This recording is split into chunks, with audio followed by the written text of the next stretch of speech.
ajude aqui a ter um alcance, né? Se você tem a internet aí, você pode compartilhar, marcar alguém e também fechar o seu celular, não há necessidade de você mantê-lo aberto. Aleluia. Glória a Deus.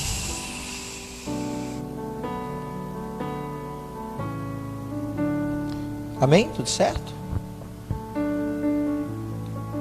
Glória a Deus.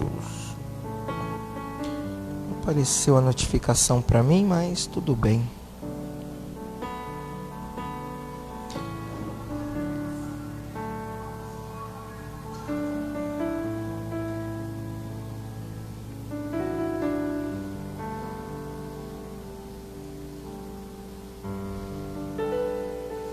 Glória a Deus.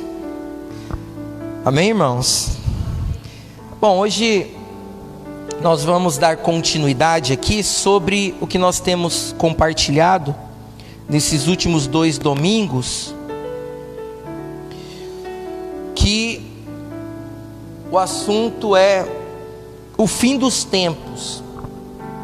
Então nós tivemos a primeira parte desse assunto, nós tivemos a segunda parte desse assunto.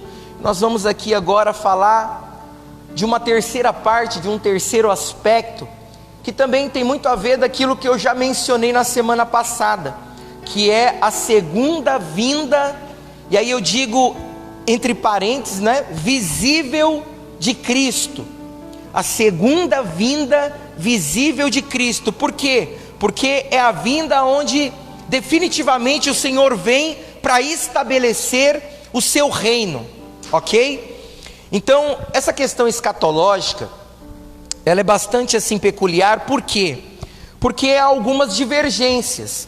Alguns creem de uma forma, outros creem de outra forma. Então, nessa última semana, eu particularmente trouxe uma mensagem que eu particularmente creio, né? Alguns não creem na vinda secreta de Cristo, ou seja, do arrebatamento. Então eu quis ser coerente com aquilo que eu creio, irmãos, né? Eu poderia aqui também trazer os 2 sentidos da vinda de Cristo, mas eu quis assim particularmente ser pragmático, enfático naquilo que eu tenho como convicção. Afinal de contas, eu sou pastor, quero trazer para você, não é um estudo onde a gente poderia assim falar, né, de vários aspectos. Então eu quis aqui trazer algo que eu tenho convicção no meu coração, e também, digamos que isso não influenciaria no seu modo ou estilo de vida para com o Senhor, no tocante ao que você deveria viver para o Senhor,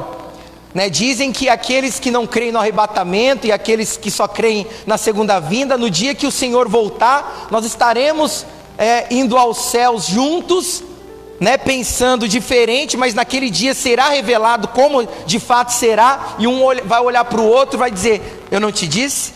Né, como se naquele momento que eles estivessem subindo juntos faria alguma diferença. Mas eu particularmente creio no arrebatamento de parte da igreja, e um dia eu terei mais tempo para tratar sobre esse aspecto. Mas nós vamos falar de uma vinda do Senhor que é unânime. Todos estudiosos dizem que haverá uma segunda vinda visível do Senhor, ok? Então estou trazendo isso só para você ter uma introdução, para você entender o contexto do assunto. Lá em Mateus, capítulo 24, verso 3, diz assim: no Monte das Oliveiras achava-se Jesus assentado. Quando se aproximaram dele os discípulos, e eu já disse esse aspecto de que os discípulos sempre se achegam a Cristo para perguntar ou para dizer coisas em particular que não são ditas para geral, para a turma em geral. Então é interessante isso. Jesus só disse essas coisas aos discípulos e em particular.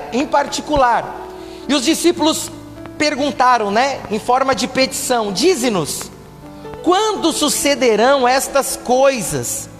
Primeira pergunta. E que sinal haverá da tua vinda? Segunda pergunta. E da consumação do século? Terceira pergunta. Então aqui nós vemos o conhecido sermão escatológico de Jesus. A palavra escatologia significa estudo do fim dos tempos, que está lá em Mateus 24. E os discípulos fazem 3 perguntas, as quais Jesus passa a responder cada uma delas. Quais são? Dize-nos, Senhor Jesus, quando sucederão os fins dos tempos?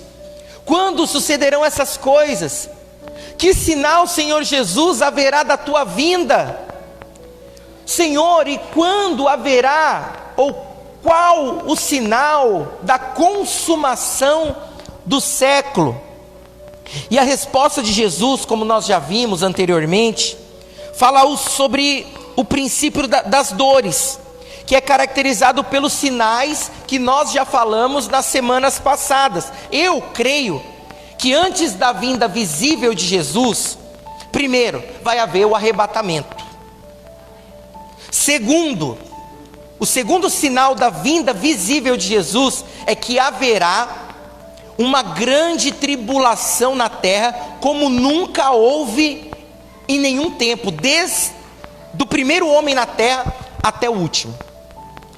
É chamado de a grande tribulação. Na Bíblia mesmo não fala sobre grande tribulação, mas nós, influenciado pelos estudiosos, dizemos que é uma grande tribulação, e o evangelho será pregado por todas as nações, a toda criatura, irmãos.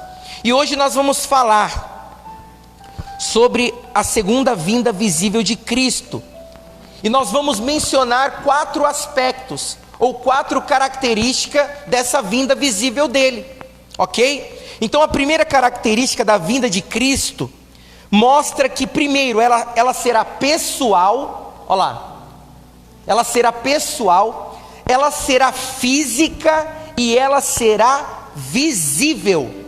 Lá em Mateus capítulo 24, verso 30, diz assim: então aparecerá no céu o sinal do Filho do Homem, todos os povos da terra se lamentarão, e verão o Filho do Homem vindo sobre as nuvens do céu. Como que ele virá? Com poder e muita glória. Então, o que as Escrituras ensinam acerca do modo como ocorrerá a segunda vinda visível do Senhor? Nós vemos primeiramente que ela deve ser uma vinda pessoal, ou seja, o próprio Cristo voltará em pessoa. Não é glorioso isso? É muito glorioso isso. Isso é claramente ensinado, por exemplo, lá em Atos. Em Atos, registra as palavras, diz a Bíblia, de 2 homens, vestidos de vestes brancas, e falaram aos discípulos na hora da ascensão de Cristo. A Bíblia fala que, depois que Cristo ressuscitou, mais de 500 pessoas viram ele ressuscitado.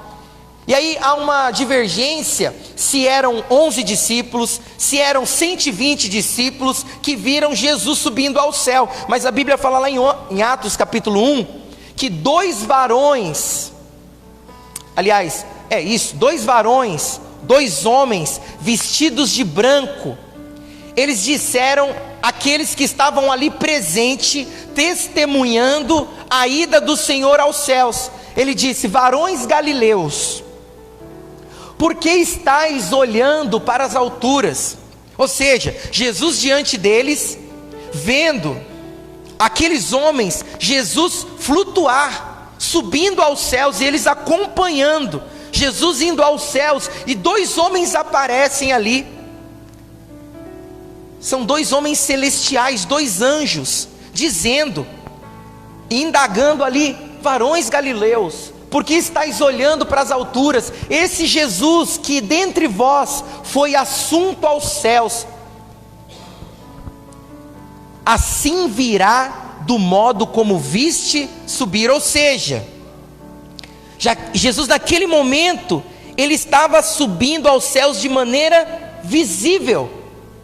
E esses dois homens celestiais disseram que Jesus voltaria da mesma maneira. Paulo também ensina que Cristo voltará em pessoa. Próximo versículo. Pois a nossa pátria está nos céus, de onde também aguardamos quem? O Salvador. Por quê? Porque Ele virá, o Senhor Jesus Cristo. Veja também o que Paulo diz lá em Colossenses capítulo 3. Quando Cristo, que é a nossa vida, se manifestar, então vós também sereis manifestados com Ele em glória. Ou seja, no dia que Cristo no dia que Cristo se manifestar com a sua glória, com o seu fulgor, com o seu poder, nós também, junto com Ele, nos manifestaremos com essa mesma glória. Então Jesus voltará corporalmente à terra, ou seja, Ele vai voltar fisicamente. De maneira nenhuma, irmãos, nós vemos as Escrituras nos deixar em dúvida quanto à visibilidade do Senhor após a grande tribulação. Lá em Apocalipse capítulo 1, verso 7 diz assim: e eis que vem, quem vem? Jesus. Eis que Jesus vem com as nuvens. E quando Ele vir entre as nuvens, ou com as nuvens, a Bíblia diz que todo olho verá, até quantos o transpassaram. É interessante que a Bíblia fala que na vinda do Senhor, na vinda visível, na segunda vinda visível do Senhor, os mortos primeiro vão ressuscitar, e depois os vivos que houverem na terra, depois ressuscitarão. Isso significa que até aqueles que transpassaram o Senhor, verão o Senhor vindo nas nuvens. Não é tremendo isso? E diz que os povos vão se lamentar, e todas as tribos da terra, todas as famílias, todos os clãs, toda a classe aquisitiva, toda a classe social, todos aqueles que se acham poderosos no mundo, diz a palavra de Deus, se lamentarão sobre ele, e certamente, amém. Esse amém é um selo de que o que Jesus está falando é verdade. É um selo, amém, certamente que assim seja. Então aqui da simples leitura desse versículo, fica claro que quando Cristo voltar, não será meramente um evento local, isolado, mas vai ser um sinal no céu, que no mundo inteiro será notado. É interessante que a Bíblia não diz qual será o sinal do Filho do Homem no céu. Eu já cheguei a pensar que é um sinal em forma de luz, uma cruz, não é verdade? A Bíblia fala que todos que verem o sinal saberão que é o sinal do Filho de Deus. Então eu acredito que seja algo associado a Cristo. Por exemplo, a cruz é algo que é associado a Cristo, não é verdade? Quando você fala em cruz, em qualquer lugar do mundo, em cruz se associam a Cristo, mas eu não estou dizendo que é, ok? Mas a Bíblia fala que é um evento que será visível em toda a terra, sem exceção. Então aqui fica claro que a sua vinda será visível, será perceptível, será notória a todas as pessoas da terra. E podemos dizer então que se a vinda do Senhor será pessoal, então ela será física e será visível. Irmãos, vai ser um evento espetacular, será um evento glorioso. É claro que a Bíblia fala que as tribos da terra vão se lamentar, mas aqueles que creem no Filho de Deus, esses vão exultar. Nós não lamentaremos esse evento, nós vamos exultar, porque agora está vindo o cavaleiro do cavalo branco, o rei dos reis, que com cetro de ferro vai estabelecer o seu reino aqui na terra. Tem muita gente querendo ir para o céu, mas Jesus está querendo vir para a terra, então vai ter um conflito nos ares, porque a Bíblia fala que Deus deu aos homens a terra, e o reino da terra será o lugar onde Cristo vai estabelecer o seu reinado. Aleluia! E nós vamos exultar nesse dia, mas aqueles que não creram no Filho de Deus, se lamentarão sobre ele. Agora, em segundo lugar, a Bíblia fala que a sua vinda será gloriosa e triunfal.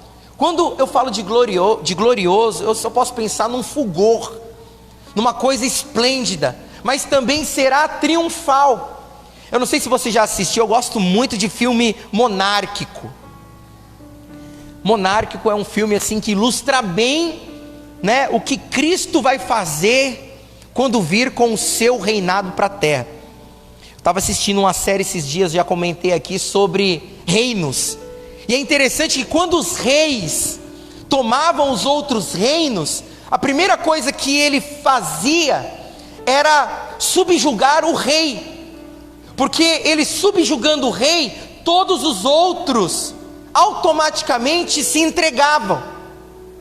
E aí o rei pomposo, né, com o seu cavalo ali, pegavam o rei, os seus conselheiros, os seus ministros, colocavam aquelas correntes em seus pescoços e vinham trazendo eles. E a entrada do rei conquistador era triunfal. O que é triunfar? É fazer dos seus inimigos todos subjugados.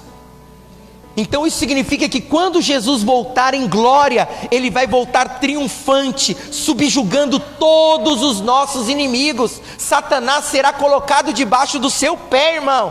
Por que Jesus não fez isso ainda? Porque ele vai compartilhar isso conosco. A primeira profecia na Bíblia foi de Deus, dizendo que a semente da mulher esmagaria a cabeça da serpente.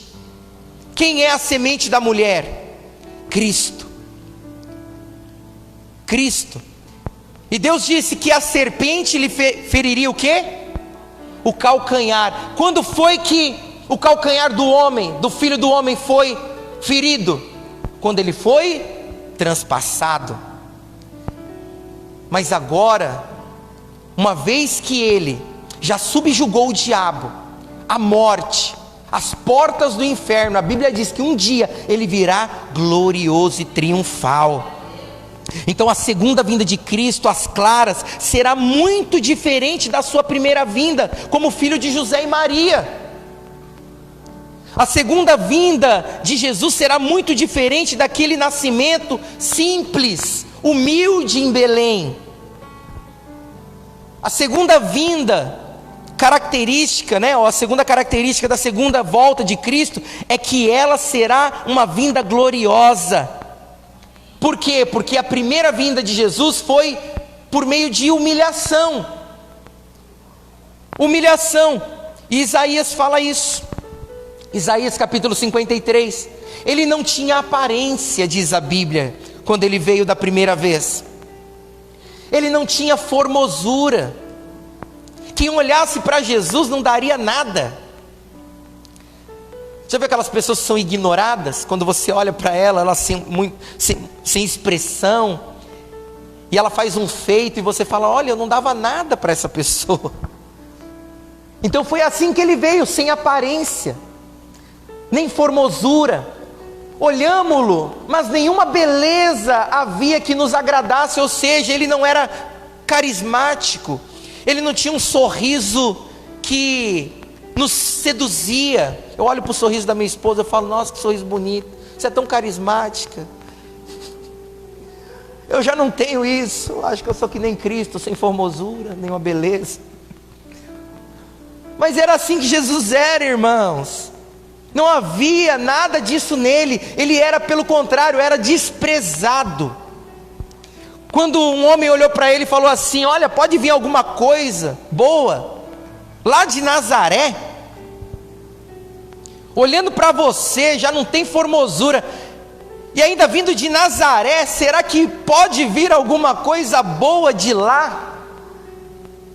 Por quê? Porque ele era desprezado, e o mais rejeitado entre os homens, olha só, e quando fala entre os homens, ele era o mais rejeitado entre o ser humano. Por quê? Porque tinha que ser assim. Você sabe que essa maneira de crucificar foram os romanos que inventaram? Os romanos inventaram a maneira sacrificial de punir uma pessoa por meio de crucificação. E quando eu descobri isso, eu pude entender que Deus enviou o seu Filho numa época onde o sacrifício seria mais doloroso possível, para que a humanidade pudesse ver o quanto o amor de Deus foi importante em Cristo Jesus. Ele veio numa época crucial, homem de dores, e que sabe, eu e você não sabemos, mas é um homem que sabe o que é padecer. E como um de quem os homens escondem o rosto, era desprezado, e dele não fizemos caso. E Paulo também nos lembra que quando Cristo veio à terra pela primeira vez, ele mesmo disse que se humilhou a si mesmo. Antes, a si mesmo se esvaziou, assumindo a forma de servo. Por quê? Porque Cristo é Deus, tornando-se em semelhança de homens, e reconhecido em figura humana, a si mesmo se humilhou. Ninguém tomou a vida de Cristo, Ele mesmo a deu. Ninguém tinha poder para tomar a vida do Senhor Jesus. No dia que o prenderam, disseram, ou melhor, Jesus disse: a quem procurais? E eles disseram, Jesus o Nazareno. Ele disse, sou eu, que no original significa eu sou, que inclusive é o nome de Deus, eu sou. E a Bíblia fala que aqueles soldados fortes, musculosos, todos eles caíram no chão. Então ninguém tomou a vida de Cristo, Ele mesmo a deu, Ele mesmo se humilhou, tornando-se obediente até a morte, e morte de cruz. Não foi qualquer morte, foi morte de cruz. Talvez você não saiba, mas a morte de cruz é terrível. Eu estava assistindo esses filmes monárquicos esses dias, e era interessante que quando o reinado inimigo era tomado, a coisa que os reis mais queriam eram ser mortos rapidamente. Rapidamente. Mas qual era a punição quando havia muito ódio do inimigo? Não, você não vai morrer rápido não, você vai morrer aos poucos. Então a morte de cruz aqui não é qualquer morte, é uma morte terrível, que você vai morrendo gradativamente, de maneira assim terrível, terrível. E Jesus disse, eu escolhi isso, ninguém me obrigou, eu mesmo me esvaziei para cumprir o propósito de Deus por meio de obediência.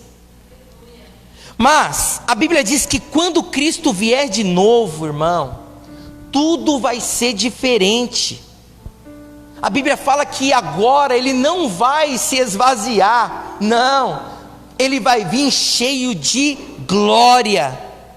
Você sabe, primeiro Jesus veio como Jesus o Nazareno, mas agora Ele virá como Cristo de Deus.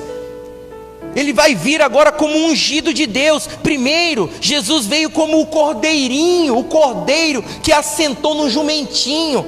Mas a segunda vinda não, Ele vai vir como o cavaleiro do cavalo branco. Ele veio como o cordeiro primeiro, mas agora Ele vai vir como o leão da tribo de Judá. Bem diferente da sua primeira vinda. E o próprio Jesus disse isso no sermão profético. Ele disse: e verão o Filho do Homem vindo sobre as nuvens do céu. De que maneira? Com poder e muita glória.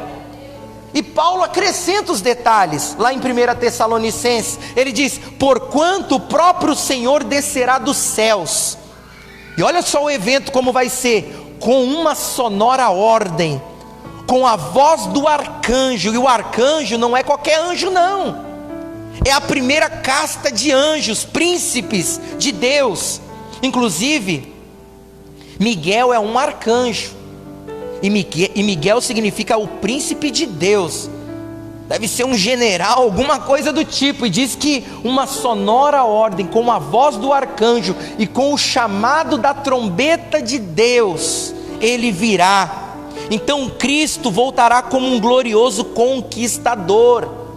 Agora ele vai voltar como o juiz de tudo. Ele vai voltar como o redentor de toda a criação, o Rei dos reis e Senhor dos senhores. Você crê nisso? Parece uma coisa de Hollywood, uma coisa assim que difícil de acreditar, mas eu creio de todo o meu coração, irmão. Eu creio de toda a minha alma, eu creio nisso. Então a sua vinda, diz a Bíblia, será inconfundivelmente visível a todas as tribos da terra. E sabe como ficarão as massas, os povos? Ficarão atordoados, literalmente, porque verão o Filho de Deus, o Filho de Deus vindo sobre as nuvens do céu, com poder e grande glória. E naquele dia glorioso do Senhor, a Bíblia fala que os não salvos, infelizmente, irmãos, eu preciso dizer isso, haverá aqueles que serão salvos no Senhor. Você sabe por que a Bíblia fala que Deus amou o mundo de tal maneira que deu o seu Filho para aquele que nele crê não pereça? Então, se a Bíblia diz que quem não vai perecer é aquele que crê, aquele que não crê perece, infelizmente. Infelizmente, isso não significa que Deus seja injusto, porque a oportunidade de Deus ao homem é que o homem creia no Filho de Deus. Mas a Bíblia fala que esses que não creram se lamentarão. Se lamentarão, por quê? Porque verão aquilo que em toda a vida ele ouviu e necessitou que houvesse fé nele para crer, sem ver. No dia ele verá e vai o quê? Se lamentar. E aí já vai ser tarde demais, sabe por quê? Porque a salvação vem por meio de fé, e não daquilo que você vê. Talvez eu pregando isso em praça pública, muitos vão zombar de mim. Muitos vão falar: esse homem viaja na maionese, o que ele está falando? Como dizia, eu já disse para você, Jô Soares, é a fábula da Bíblia, é a fábula. Mas você sabe, irmãos, eu creio de todo o meu coração, porque senão eu não me daria o trabalho de sair da minha casa num domingo à noite, com frio, para pegar um microfone aqui e ficar falando coisas que, sabe, são de...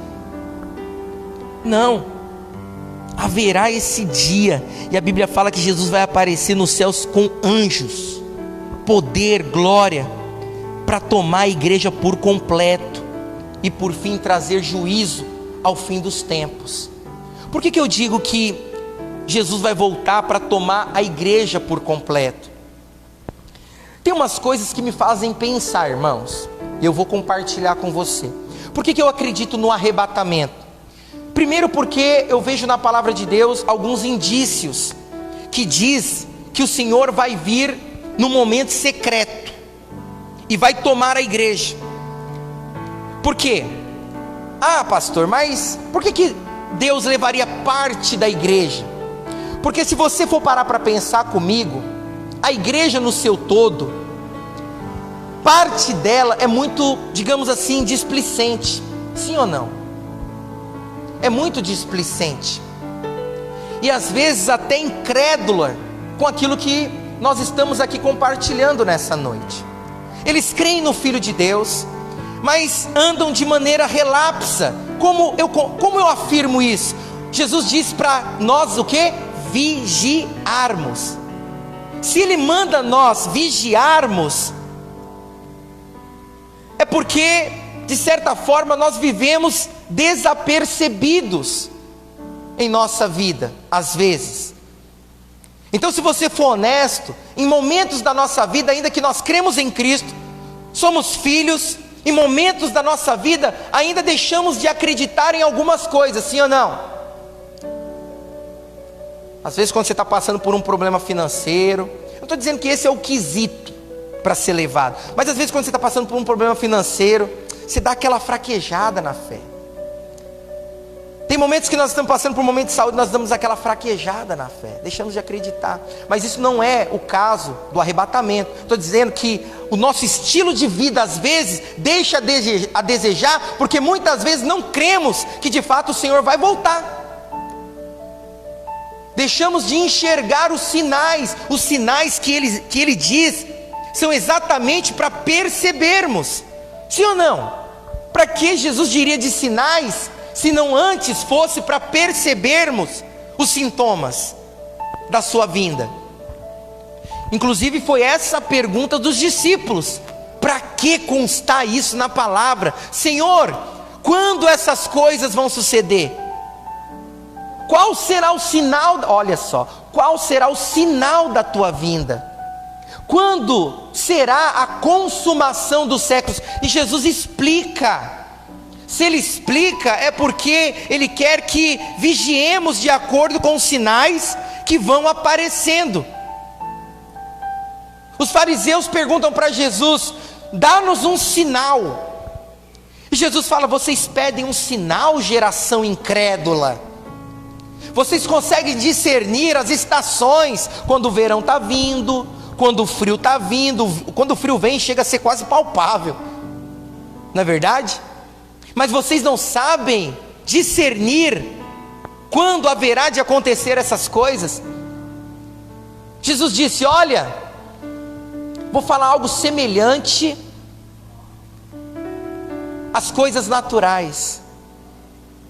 Quando está vindo uma estação do florescimento, você consegue ver na árvore a estação chegando. Então eu vou dar um sinal: olha para a figueira. A figueira é Israel. Quando a figueira começar a florescer, o tempo está próximo. A figueira é Israel. Olha para Israel. Quando Israel começar a crescer, quando Israel começar a ser falada, vista no mundo todo, quando a árvore começar a ficar tão alta e os seus ramos tão floridos, perceba, é chegado o final, ou está próximo o final. Os sinais estão aí, e eu creio que é por esse fato que haverá parte da igreja primeiro arrebatada. E aonde os outros irmãos vão ficar nessa história? Os outros irmãos terão que crer agora, com mais intensidade, com mais fervor. Você entende? Porque senão não haveria motivo para vigiarmos. Ora, para que eu vou vigiar? Se todos vão passar pela grande tribulação, então para que eu vou lá pregar domingo à noite? Por que eu vou viver uma vida separada, uma vida assim, assim, assado? Se todos vão passar pela mesma prova, não tem sentido para mim isso. Então Jesus só vai vir na vinda visível, então eu vou viver minha vida como os demais. Você entende? Lá em Mateus capítulo 25: e quando o Filho do Homem vier em sua glória, e todos os santos anjos com ele, então se assentará no trono da sua glória, e todas as nações serão reunidas diante dele, e apartará uns dos outros, como o pastor aparta os bodes das ovelhas. Eu vou dizer uma coisa para você: você não é bode. Você está entendendo? Quem são os bodes? Porque eu falei de separação, uma parte, outra parte. Talvez você pense que você é o bode. Você não é bode, você é ovelha. Os bodes são aqueles que não creram no Filho de Deus tendo Jesus simplesmente como um homem que veio, sofreu um mártir e morreu, um homem bom, porque dizem que Jesus é bom, né?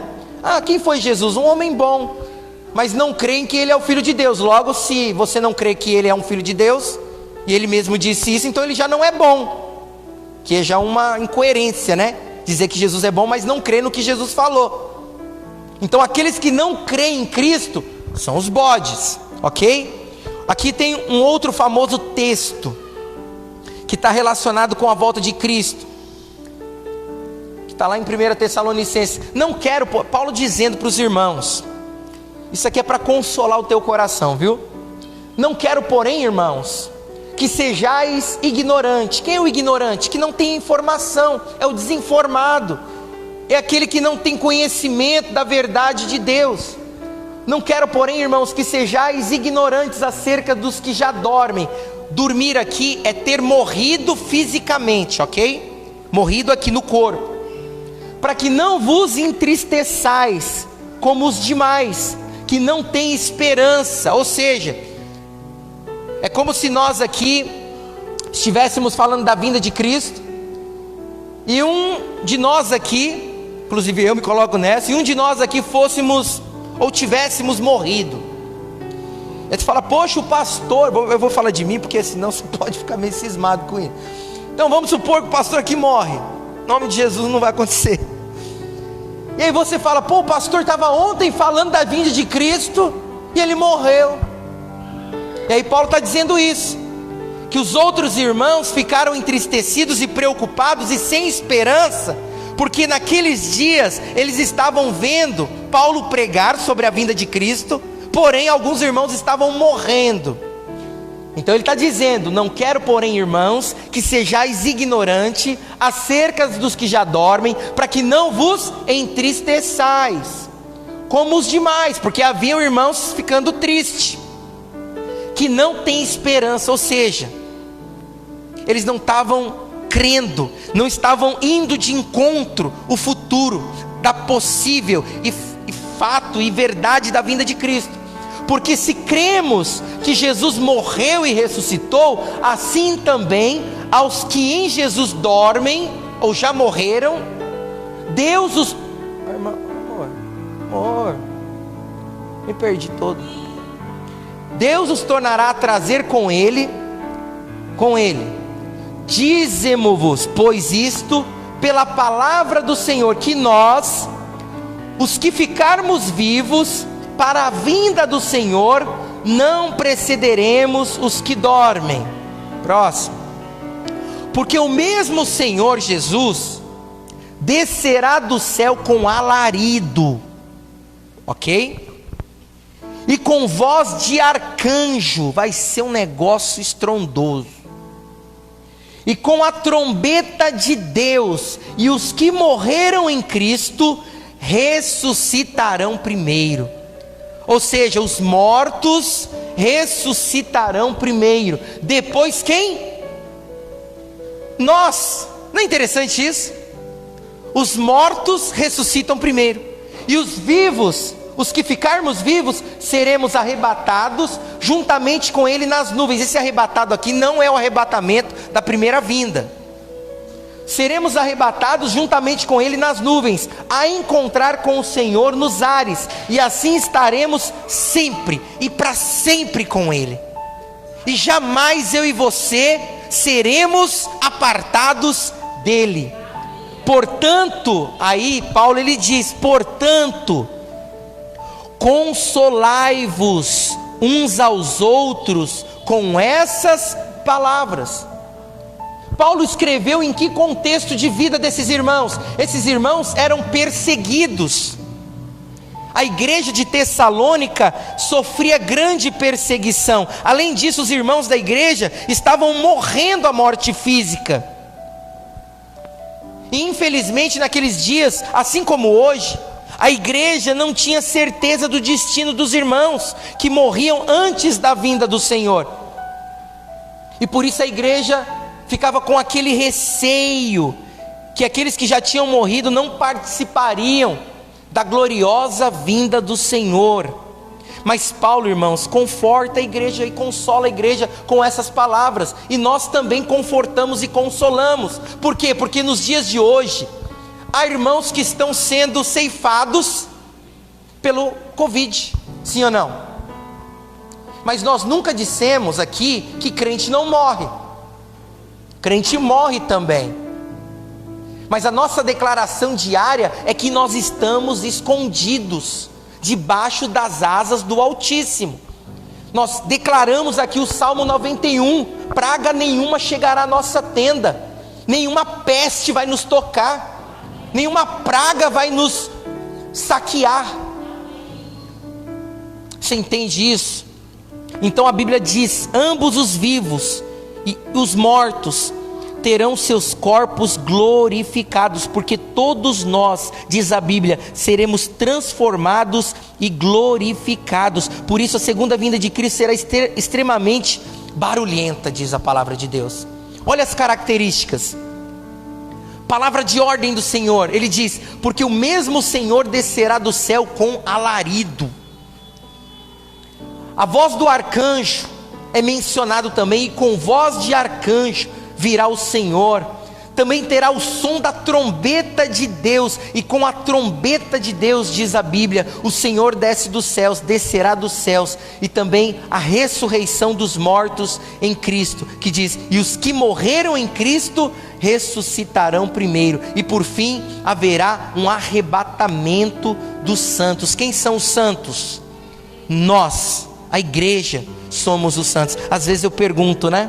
Então, e está tão claro na Bíblia. Eu não jogo pedra nos irmãos não, porque muito tempo também eu vivi na ignorância.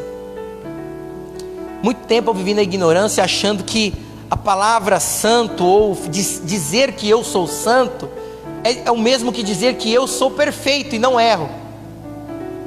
Os santos são todos aqueles que nasceram de novo no Senhor. Uma vez numa conferência, o pastor lá de cima perguntou, uma conferência grande, então você já toma por proporção a mentalidade de muita gente. Quando ele perguntou: quantos aqui são santos? E pouquíssimas pessoas levantaram as suas mãos. E eu me lembro que eu estava numa fileira, eu levantei a minha mão, tinha mais algumas pessoas comigo, levantaram as mãos, e a pessoa da frente olhou para trás e disse assim: ah, então você é santinho. Olha a mentalidade. Por quê? Porque ser santo é ser perfeito, mas não. Ser santo é ser santificado, ou seja, separado para Deus. É quando você vai lá na feira, você vê uma bancada cheia de laranja, mas você separa as boas das ruins. Todas são laranjas, mas você agora está santificando as boas. Você está separando as boas para você. E você fala: ninguém toca nessas, essas aqui eu separei para mim. Os santos do Senhor serão levados com Ele. Não confunda o arrebatamento invisível. Amém? Então a vinda do Senhor será gloriosa, irmãos. Será como? Será nas nuvens. As nuvens do céu serão a sua carruagem. Está lá a referência, 24:30 de Mateus. Como será também os anjos de Deus? Serão o seu corpo de guarda. Está lá em 2 Tessalonicenses. Os arcanjos de Deus serão os seus arautos. Serão aqueles oficiais que vão proclamar a grandeza de Cristo. Porque você sabe, lá no céu, diz a Bíblia que há 24 anciãos, que eu acredito que sejam os primeiros anjos criados, porque eles são anciãos de muitos dias. E diz também que há 4 seres viventes, dizendo, sem interrupção: Santo, Santo, Santo, é o Senhor Deus Todo-Poderoso, que era, que é e que há de vir. Amém. Esses arcanjos virão dizendo: Santo é o Senhor, Ele é o Rei dos Reis, Ele é o Senhor dos Senhores. E também diz lá em 1 Tessalonicenses 3: os santos de Deus serão a sua gloriosa comitiva. O seu exército é uma comitiva de anjos, irmãos. Então, Jesus terá a sua vitória final. Apocalipse 19 diz assim: vi o céu aberto. Está lá em Apocalipse. Você sabe, Apocalipse é o livro do desfecho de Deus. Apocalipse significa revelação.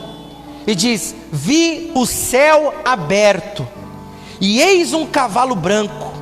O seu cavaleiro se chama Fiel e Verdadeiro, e julga e guerreia com justiça. Os seus olhos são chama de fogo. Você consegue descrever isso? Os olhos do Senhor Jesus como chamas de fogo. Na sua cabeça há muitos diademas, ou seja, coroa. Há muitas coroas. Tem um nome escrito que ninguém conhece senão Ele mesmo. Está vestido com um manto tinto de sangue. Por quê? Porque todos verão que é aquele que veio, morreu numa cruz, verteu o seu sangue, foi ao inferno, ressuscitou, foi assunto aos céus, mas naquele dia Ele vai voltar. Está vestido com um manto tinto de sangue, e o seu nome se chama o Verbo de Deus. E seguiam-no os exércitos que há no céu, montando cavalos brancos, com vestiduras de linho finíssimo, branco e puro. Sai da sua boca uma espada afiada. Não é porque a menção é sai da sua boca uma espada afiada, significa que vai sair facas da boca de Jesus. Significa que há um poder na fala do nome de Jesus. Sai da sua boca uma espada afiada, para com ela ferir as nações. Então você entende que quando os oficiais foram prender Jesus, ele disse: sou eu. Os guardas caíram todos no chão. E se ele dissesse morra, seriam o quê? Desintegrados. E quando Jesus voltar, somente com a palavra da sua boca Ele vai subjugar todos. Sejam destruídos. E a palavra da autoridade vai estar na tua boca também, irmão. Nós vamos fazer parte, ou já somos parte de um exército indestrutível. É um time que jamais haverá uma possibilidade, viu, André? Você que joga bola e tem time, nós jogamos num time celestial que jamais será, é até covardia dizer, será destruído. Você também terá a palavra da autoridade no nome dEle. Você vai dizer em nome de Jesus, caia, vai cair. Se bem que essa palavra já está na tua boca hoje. E diz, e Ele mesmo as regerá. Regerá quem? As nações, com cetro de ferro. E pessoalmente pisa o lagar do vinho, do furor, da ira do Deus Todo-Poderoso. E a Bíblia diz, tem no seu manto e na sua coxa um nome escrito, Rei dos Reis e Senhor dos Senhores. A Bíblia fala que Ele é o Rei dos Reis, mas talvez você pense que Ele seja o rei da Rainha Elizabeth, o rei daqueles reis monárquicos que vieram, no longo da história, e você conhece eles nos livros de história. Não, Jesus não é rei desses reis naturais. Ele é rei dos reis e rainhas. Se é assim que eu posso dizer, que a Bíblia não menciona, mas eu vou preservar a sua, aqui, na terra, o seu aspecto feminino. Ele é o rei dos reis e rainhas que estão aqui hoje. E Senhor dos senhores. Ele é Senhor dos senhores, que também vão subjugar os seus inimigos. Olha o que Jesus está compartilhando com você, irmão. Ele está te dando um reinado. Ele está te dando a oportunidade de ser Senhor também. O que significa essa palavra Senhor? Significa dominador. Significa que o mesmo domínio que Ele vai ter, a única coisa que Jesus não vai te dar é a sua soberania. Mas Ele vai te convidar, Ele vai te chamar, Ele vai te convocar para ser um rei junto com Ele, para reinar junto com Ele. Aleluia, aleluia. Então Cristo voltará no fim do tempo para destruir os seus inimigos. Em terceiro lugar, sua vinda será inesperada e com caos. É interessante que eu mencionei para você que há alguns que vivem uma vida relapsa, e de fato vivem, uma vida indiferente, uma vida desapercebida, porque Paulo fala, vigiai, ficai apercebidos, percebam os sinais, Paulo diz isso. Mas é interessante que mesmo em meio a tantos sinais, as pessoas vivem desapercebido. Não é interessante isso? Jesus disse o seguinte, lá em Mateus 24, pois assim como foi nos dias de Noé, também será a vinda do Filho do Homem. Então é interessante que Jesus dá uma dica. Ele diz, porquanto assim como nos dias anteriores ao dilúvio, as pessoas comiam, bebiam, casavam e davam-se em casamento, até o dia em que Noé entrou na arca. Tem até uma frase que nós gostamos de dizer, né? Que as pessoas não creram em Noé até o dia que choveu. Não é verdade? Noé foi o homem que pregou durante 100 anos, porque foi o tempo que ele demorou para construir a arca. 100 anos, não converteu um. Sabe quem ele salvou? Só a família. Só a família. E os animais, é claro. Dada uma ordem de Deus, os animais foram até a arca. Mas Noé construindo e pregando, vai chover, o mundo vai acabar em água. E as pessoas riam dele, assim como podem estar rindo de mim, ou rindo de outros que pregam a mesma coisa. Mas até o dia que choveu, quando Noé entrou na arca, eles viram, Noé estava certo. Eu creio que naqueles dias, as pessoas desesperadas correram para a arca. Mas a Bíblia fala que Deus mesmo fechou as portas. Não foi Noé que fechou, foi o próprio Deus que fechou. Isso significa que o que está lá em Apocalipse se concretizou lá no Velho Testamento. As portas que Deus fecha, ninguém abre. E haverá um dia que as portas serão fechadas. Lembra do noivo que vem? E a virgem vem, bate, está fechada. Você entende? E não o perceberam, senão quando veio o dilúvio e os levou a todos. Assim será também a vinda do Filho do Homem. Os sinais são muitos. Essa pandemia, irmãos, eu tenho para mim que é um sinal assim gigantesco, uma coisa global, uma coisa mundial, e que inclusive estão usando da pandemia para se falar num governo mundial, num governo globalizado, em um líder mundial, onde haverá um imposto mundial, onde haverá uma moeda universal. E aonde você vê essas características? No governo do anticristo. É ou não é? E é interessante que na segunda vinda visível de Jesus vai haver uns sinais mirabolantes, um negócio assim de louco. Mas mesmo assim não vão crer. Olha o que está lá em Apocalipse.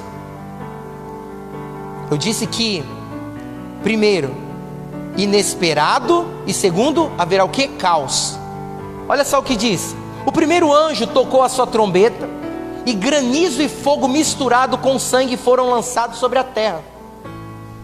Foi queimado 1/3 da terra, 1/3 das árvores e toda a planta verde. Você vê que não é toda a terra, é 1/3. O segundo anjo tocou a sua trombeta, algo como um grande monte em chamas foi lançado ao mar. 1/3 do mar foi transformado em sangue. Olha os sinais. Próximo.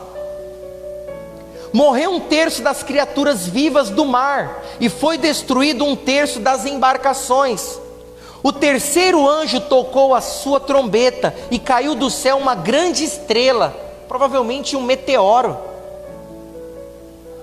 queimando como tocha sobre um terço dos rios e das fontes de águas. Você já deve ter assistido filmes, ficção científica, de meteoros que caem na Terra. Um meteoro pequenininho, ele tem uma transformação quando entra na atmosfera, que se torna bola de fogo. Um meteoro pequeno, caindo no mar, pode provocar um desastre muito grande no planeta. E a Bíblia já naqueles dias, 2000 anos antes, menciona uma bola de fogo, que os filmes de Hollywood, inclusive, ilustram hoje em dia. Não é interessante isso? O nome da estrela que caiu é Absinto. Tornou-se amargo um terço das águas, e muitos morreram pela ação das águas que se tornaram amargas. O quarto anjo tocou a sua trombeta, e foi ferido um terço do sol, um terço da lua e um terço das estrelas, de forma que um terço deles escureceu, um terço do dia ficou sem luz, e também um terço da noite. Enquanto eu olhava, ouvi uma águia que voava pelo meio do céu e dizia em alta voz: ai, ai, ai dos que habitam na terra. Olha só, olha os sinais. Mas você sabe, mesmo assim as pessoas serão incrédulas. Não é interessante? Ai, tem gente aqui na terra, vocês estão percebendo? Ai, ai, ai dos que habitam na terra, por causa do toque das trombetas, que está prestes a ser dado pelos 3 outros anjos. E haveria outros 3 anjos que iriam tocar as trombetas, e coisas piores iam acontecer. E por último, eu encerro aqui, 5 minutos. Em quarto lugar, sua vinda deve ser esperada. Ela será, por um lado, inesperada, porque a Bíblia fala que não sabemos o dia e nem a hora. Seja minucioso, pense essa palavra. Não sabemos o dia e nem a hora, mas o tempo precisamos perceber. Eu creio em particular que Jesus poderia voltar hoje, de maneira invisível, porque biblicamente não há mais nada para se concretizar na sua primeira vinda, a segunda vinda invisível, entende? Então, irmãos, nesse aspecto, a vinda dele deve ser esperada. Primeiro, porque a Bíblia fala que haverá 7 anos do governo do anticristo. 7 anos, ok? A Bíblia fala que 3 anos e meio, Daniel fala isso de uma maneira muito mais, digamos assim, oculta. Mas 3 anos e meio será de uma suposta paz, ou uma falsa paz, implantada pelo anticristo. Por quê? Porque ele vai surgir como um herói, se dizendo o cara que vai solucionar todos os problemas do mundo. Então os heróis aparecem no momento em que as coisas estão muito ruins. Então ele vai vir e vai propor 7 anos, aliás, ele vai propor um governo de paz. E o seu governo vai ser de 7 anos. A Bíblia diz que 3 anos e meio será os anos que ele vai enganar as pessoas. As pessoas de fato vão acreditar que ele é o cara que vai, ou que solucionou todo o problema. Mas os outros 3 anos e meio serão terríveis. Vai ser os anos da grande tribulação, onde a ira de Deus será derramada. Inclusive esses eventos que nós lemos agora vão acontecer. Então, de certa forma, sabemos quando Jesus vai voltar, sim ou não? Se é 3 anos e meio, mais 3 anos e meio, em meados dos 7 anos ele virá. Não sabemos o dia e nem a hora, mas o tempo nós sabemos, entenderam? Por isso nós devemos aqui o que? Esperar. Deve ser uma vinda esperada. Em Apocalipse, olha só que interessante, ao anjo da igreja em Filadélfia, foi uma igreja que Jesus elogiou completamente, e é uma igreja que nós devemos ser, não coletivamente, de forma direta, mas cada um de nós precisamos ser desse estilo de vida. Ao anjo da igreja em Filadélfia escreve: estas coisas diz Jesus disse, conheço as tuas obras, eis que tenho posto diante de ti uma porta aberta, a qual ninguém pode fechar, que tens pouca força, entretanto guardaste a minha palavra, e não negaste o meu nome. Eis, farei que alguns dos que são da sinagoga de Satanás, desses que a si mesmos se declaram judeus, e não são, mas mentem, eis que os farei vir e prostrar-se aos teus pés, e conhecer que eu te amei, porque guardaste a palavra da minha perseverança. Qual que é a palavra da perseverança de Jesus, hein, irmãos? Como é que você persevera? Estou passando pela tribulação, estou passando por dias difíceis, mas eu tenho a palavra da esperança de que Ele virá. Ele está vindo. Não importa o que aconteça, eu persevero, eu continuo caminhando, eu vou de encontro a Ele e Ele vem de encontro a mim. Eu estou indo, eu estou perseverando. Também eu te guardarei do quê? Não estão ligados isso? Perseverança e provação? Que há de vir sobre o mundo inteiro, para experimentar os que habitam sobre a terra. E ele diz: venho. Isso significa que a vinda dele deve ser esperada. Ele está dizendo para eu e você: venho sem demora. E ele diz: conserva o que tem. Conserva o quê? Conserva a sua fé, persevera. Eu venho, eu estou indo sem demora, eu não tardo. Tem pessoas que dizem: ai, Deus tarda, mas não falha. Ele não tarda e nem muito menos falha. Ele vem na hora certa. E Ele diz: eu venho sem demora. Conserva o que tem, conserva a sua fé, conserva no evangelho, se conserva no evangelho, na palavra do evangelho, que eu estou indo de encontro a você, para que ninguém tome a tua coroa. Irmãos, a Bíblia fala em Apocalipse, eu encerro com isso, que havia 7 igrejas na Ásia. Para cada uma dessas igrejas, Jesus se apresenta. E estudiosos dizem que cada igreja, ela significa um tempo do cristianismo.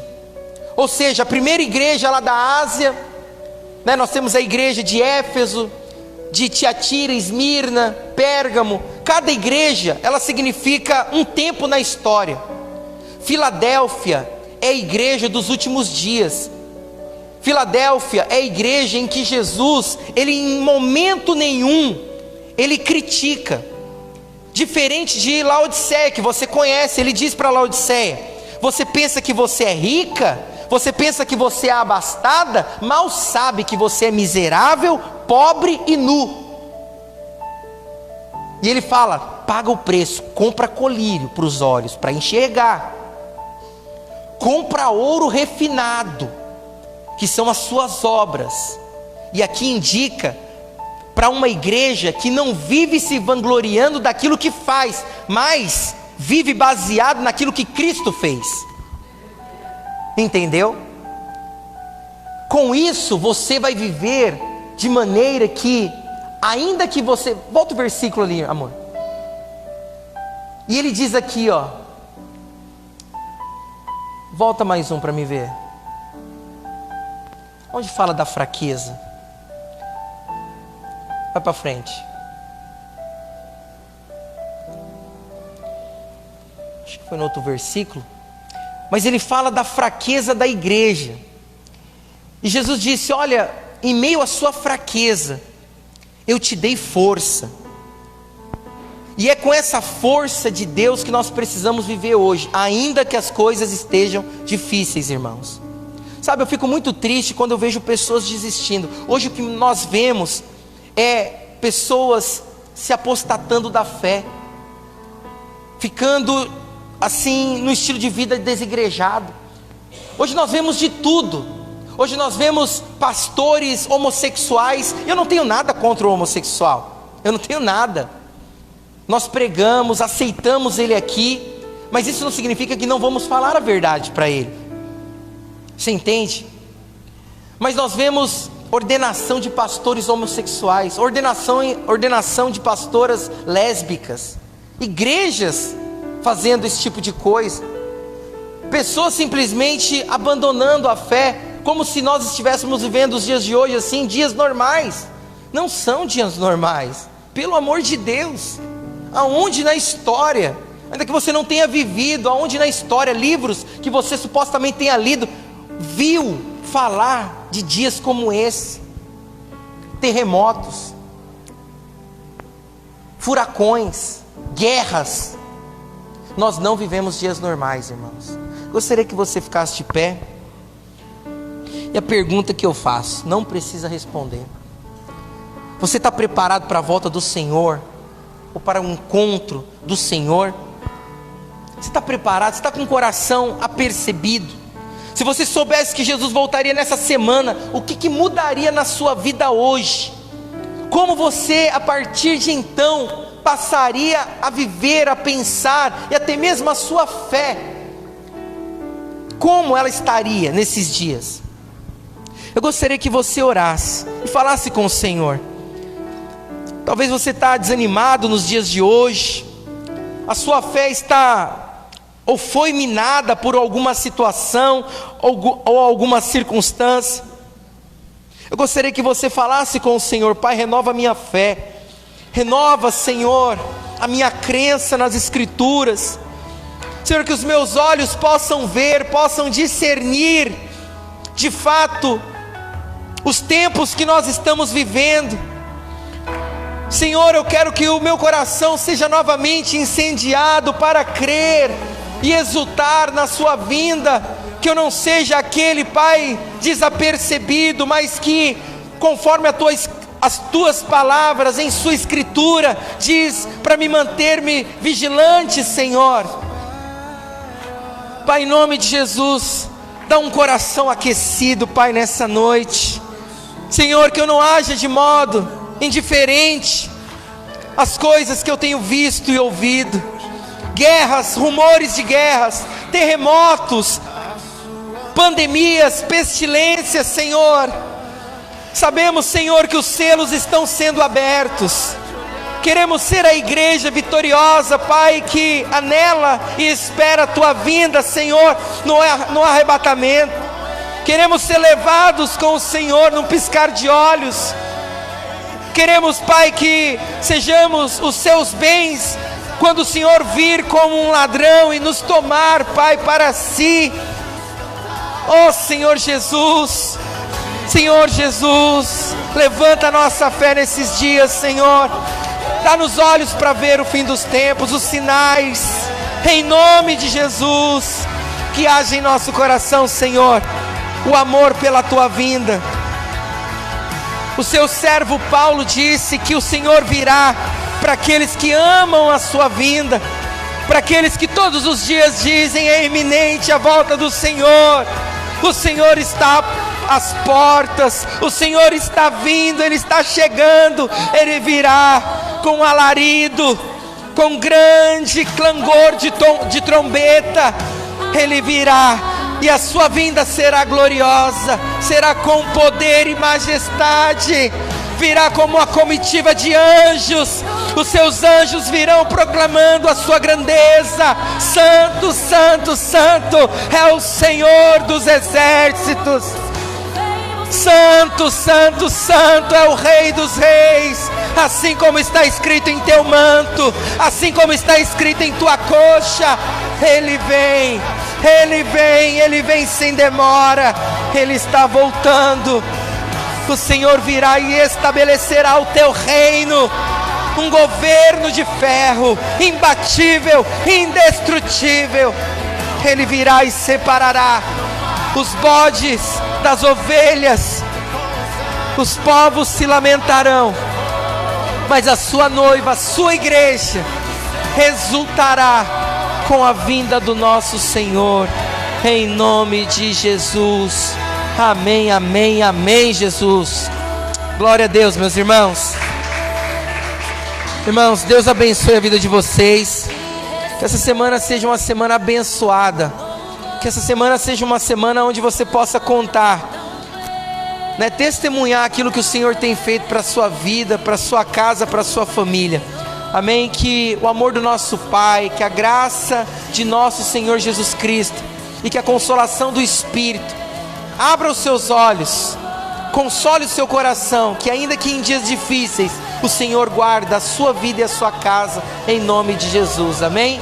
Deus abençoe e até domingo que vem, para a glória de Deus. Aleluia.